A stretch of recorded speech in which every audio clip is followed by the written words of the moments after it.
91,6 Indika FM bersama dengan Dira Larasati. Seperti biasa di hari Selasa nih di Indika Foundation Talk kita akan ngobrol seputar inspiratif banget bersama dengan orang yang menginspirasi juga. Kali ini aduh aku sering banget nonton sinetronnya zaman dulu, sekarang bertatap muka walaupun via Zoom. Ada Naysila Mirdad. Hai, halo, apa kabar? Baik, Kak Nay baik ya? Aku baik, aku nggak pernah kemana-mana, jadi just try to keep it safe aja Betul, sih. alhamdulillah deh kalau di rumah aja, bantu memutus rantai penyebaran COVID-19 ya. Gimana nih, Betul. Nay, tentang COVID-19 kita berarti di rumah udah berapa bulan ya? 3 bulan lebih. Heeh. Lebih deh, dari bulan Maret kan? April, Mei, iya bener. Maret, April, Mei, Juni, udah 4 Lumayan bulan. tuh, udah 4 bulan dan akhirnya boleh ceritain sedikit dong gimana pengalaman yang dirasain 4 bulan di rumah aja, nggak kemana-mana. Syuting otomatis berhenti dong ya? Berhenti, syuting berhenti. Maksudnya syuting berhenti kan juga sama lah ya, pasti bukan aku aja, tapi semua orang kerjaan emang harus lagi berhenti untuk flattening the curve kan. Ya, jadi ya beginilah kerjanya, hanya makan, tidur, makan, tidur. Masak-masak gitu ya? Iya, masak-masak. Aku dari dulu emang lumayan suka masak. Jadi punya banyak waktu di rumah, lumayan lah bisa coba resep-resep sama menu baru. Terus Nay sempat kaget nggak? Aduh 4 bulan di rumah aja, bener aktivitas tuh berhenti, nggak boleh kita ada kerjaan dulu di luar dan gitu. Sempat agak sedikit kaget, shock gitu nggak? Aduh, gini, kalau aku jujur aja ya, 3 tahun belakangan ini buat aku kerjaan aku tuh padat sekali. Not that I am complain, nggak sama sekali, tapi aku jadi merasa aku nggak punya waktu juga untuk diri aku sendiri, nggak punya enough time buat keluarga juga. Nah, awal-awal PSBB buat aku, oh ya udah, aku masih bisa memanfaatkan waktu ini untuk istirahat, untuk lakuin hal-hal yang selama ini mau aku lakuin tapi aku nggak bisa. Nah, cuman ya karena PSBB-nya ternyata lama, diperpanjang terus, jadinya ya gini deh. Sempet bingung juga mau ngapain tapi lagi. ya mau nggak mau kita menerima dulu lah ya keadaannya seperti ini. Iyalah, ya harus seperti itu. Udah mulai berdampak belum sama ke profesinya? Apa cuma sampai ya udah diliburin dulu syutingnya? Kalau yang tadi aku bilang, kalau berdampak sama profesi, aku yakin pasti berdampak sama hampir semua profesi yang ada gitu saat ini, kecuali di bidang kesehatan ya gitu. Maksud aku dampak seperti aku jadi nggak syuting, aku jadi nggak kerja, acara-acara jadi banyak di cancel gitu. Banyak banget juga orang yang jadi nggak bisa ke kantor. Tapi itu semua memang harus dilakuin to flattening the curve.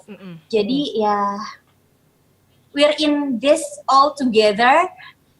Jadi ya pasti juga aku merasakan hal yang sama kayak yang lain. Betul. Jadi ngerasa bahwa kita nggak sendirian ngerasainnya, terus juga ngerasa bosen, otomatis bosen banget ya di rumah lagi 24 jam nonstop, nggak bisa kemana-mana juga. Iya, kalau bosen aku sempet bosen, challenging banget buat aku untuk nyari kegiatan apa lagi ya yang harus aku lakuin besok, karena kan apa yang biasa kita lakuin sebelumnya nggak bisa dilakuin lagi sekarang. Aku akhirnya sampai bikin to-do list, aku bikin goal yang mau aku lakuin besok, sama priority yang harus aku lakuin besok itu ada jam-jamnya. Aku sampai bikin schedule sendiri di rumah. Serius? Iya. Jadi oke, biar nggak boring, biar tertata nih ya. Oke, gue scheduling aja kali ya. Oke, efek dari selama self quarantine adalah jadi terstruktur, terschedule kegiatannya mau ngapain aja. Itu sebenarnya udah dilakuin pas sebelum kita ada corona ini, atau emang pas lagi self quarantine kayaknya emang harus semuanya dijadwal deh biar tahu mau ngapain aja. Kalau sebelum-sebelumnya paling hanya masuk schedule acara, schedule kerja gitu. Tapi kalau sekarang aku nggak kerja atau aku nggak ngapa-ngapain ya, kebanyakan di rumah aja, aku bikin schedule sendiri gitu. Jadi menurut aku beda dulunya schedule yang tertata untuk kerjaan sama kegiatan-kegiatan yang lain. Kalau ini yang schedule khusus buat di rumah aja. Lebih enak mana? Di schedule atau enggak? Nah, untuk sampai akhirnya aku bisa mikir lebih baik di schedule aja tuh kayak itu setelah aku melewati masa-masa jenuh.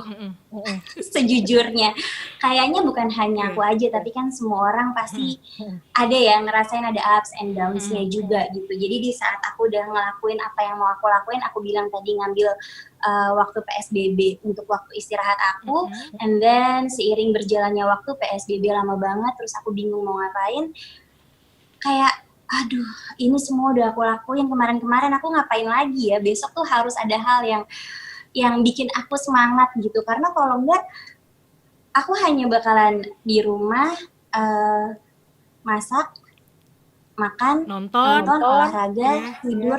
Untungnya aku masih ngambil online course. Tapi kan itu nggak banyak makan waktu. Betul. Kan? Online course apa nih? Online course kayak self motivational gitu. Jadi mastering your personal life. Itu bagus banget. Iya, dari situ juga akhirnya aku bikin, oh ya udah oke, aku harus bikin goal untuk keseharian aku. Aku harus tulis top priority aku apa, dan itu harus aku kerjain to keep it interesting kali ya. Itu akhirnya jadi mengobati stres selama di rumah aja nggak sih, Nay? Iya, karena kan dari yang kita bingung mau ngapain, kita jadi punya tujuan kan. Ada yang harus diselesaikan, kita jadi punya target. Jadi ngebantu sih. Jadi lebih banyak memudahkan juga, dan akhirnya ternyata di rumah justru malah makin capek, lebih capek gitu kan, tetap masih ada kerjaan juga kan, nge-zoom kayak gini juga ya kan, interview dan lain-lain. Atau lebih capek di luar kalau syuting? Capeknya beda. Kalau di rumah tuh jujur aja nggak sebanding capeknya dengan aku capek kerja di luar, karena kan kalau syuting kita biasa syuting di lapangan, kita nguras energi dari pagi sampai tengah malam. Udah bener-bener ada di luar, emosi kepake, terus tenaga fisik juga kepake gitu. Nah kalau di rumah kan aku jadi merasa I have so much energy yang belum disalurin, dan aku jadi harus mikir ngapain aja ya. Ternyata itu juga nguras energi ya, ngapain aja ya, ngapain lagi ya.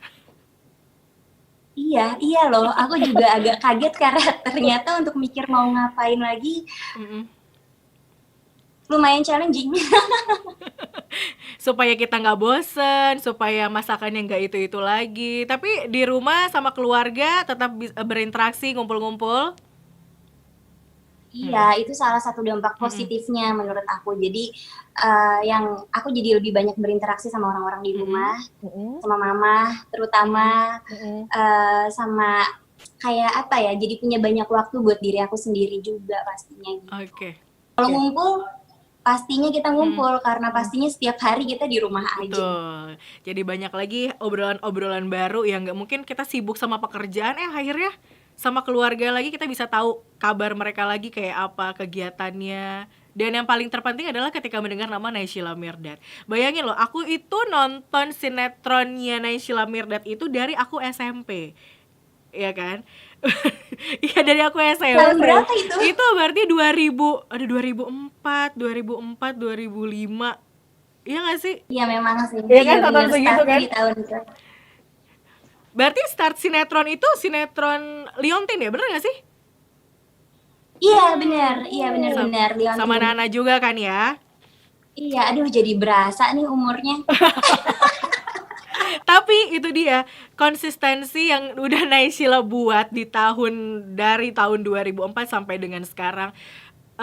Kita ngelihat banget ya, nggak pernah putus tuh ya namanya sinetron, acting terus ada lain-lain. Rahasianya apa sih, Nay? Kan banyak orang yang cuma ya berhenti di 5 tahun karir, abis itu beralih ke profesi mungkin bisnis dan lain-lain.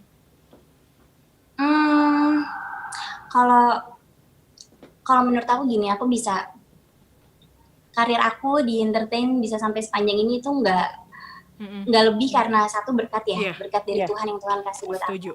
Cuman selain itu, kalau dari aku sendiri, aku selalu diajarin sama mama, sama papa untuk terus menggali. Jadi aku terus belajar soal acting, soal apa yang jadi misalkan gini, aku udah dapetin sesuatu nih, ini udah bagus menurut orang, tapi orang tua aku selalu ngajarin supaya aku jangan pernah puas hanya di situ aja gitu.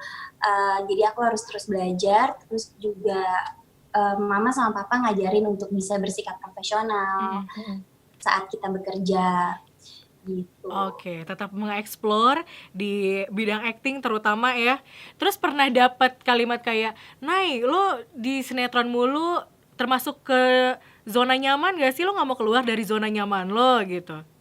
Iya, kalau itu udah banyak banget yang ngomong. Cuman kalau buat aku, setiap kita berakting itu sesuatu yang beda pastinya. Oke. Jadi aku nggak pernah meranin satu karakter yang sama, satu background yang sama. Dan menariknya di situ. Kenapa hanya di sinetron aja?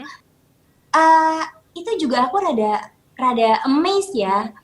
Bukannya aku nggak mau menerima tawaran film, enggak. Tapi biasanya saat sinetron tayang ada tawaran film, terus nggak mungkin bisa diambil karena aku sedang komit di sinetron. Oke. Ya kan? Nah, biasanya setelah sinetron selesai, aku pengen istirahat dulu. Oke. Karena sinetron itu kan panjang. Heeh. Panjang banget waktunya, durasinya panjang, kita nggak bisa kemana-mana, jadi udah dikasihin keseharian kita ya buat sinetron, buat diri sendiri, buat keluarga, buat hal yang lain kita nggak bisa. Oke. Nah, biasanya aku istirahat dulu sebentar, habis aku istirahat, ini satu hal yang aku syukurin juga. Ada aja tawaran lagi buat syuting. Itu betul. Dan begitu aku lihat lagi, misalkan ceritanya aku suka, karakternya aku suka, aku diskusi dulu juga sama orang tua biasanya. Ya udah jalan lagi akhirnya sinetronnya. Oke, dan memang kayaknya Naysila pun juga suka banget ya berakting di sinetron, ketemu kru-kru banyak, terus juga walaupun syuting sampai tengah malam, kadang-kadang sampai pagi buta. Kalau berakting menurut aku dimanapun kita berakting, medianya apapun ya, mau itu FTV, mau itu sinetron, mau itu film, kita kan tetap harus selalu mainin itu setotal mungkin, sebisanya kita gitu, semaksimalnya kita. Cuman memang di samping itu, aku senang dengan berakting, aku senang ada di suasana lapangan, bersama dengan banyak orang, bersama dengan kru-kru, dengan suasana yang kekeluargaan, lakuin pekerjaan yang memang aku suka gitu ya, aku emang senang. Memang udah cinta banget nih ya sama dunia acting di sinetron. Luar biasa banget lah. Yang kita ambil adalah tuh, konsisten itu akan membawa lo ke tempat yang terbaik kok gitu kan ya. Jadi kita bukan berarti kita nggak mau keluar dari zona nyaman. Enggak, sama sekali bukan. Aku pernah ada beberapa film juga sebelumnya.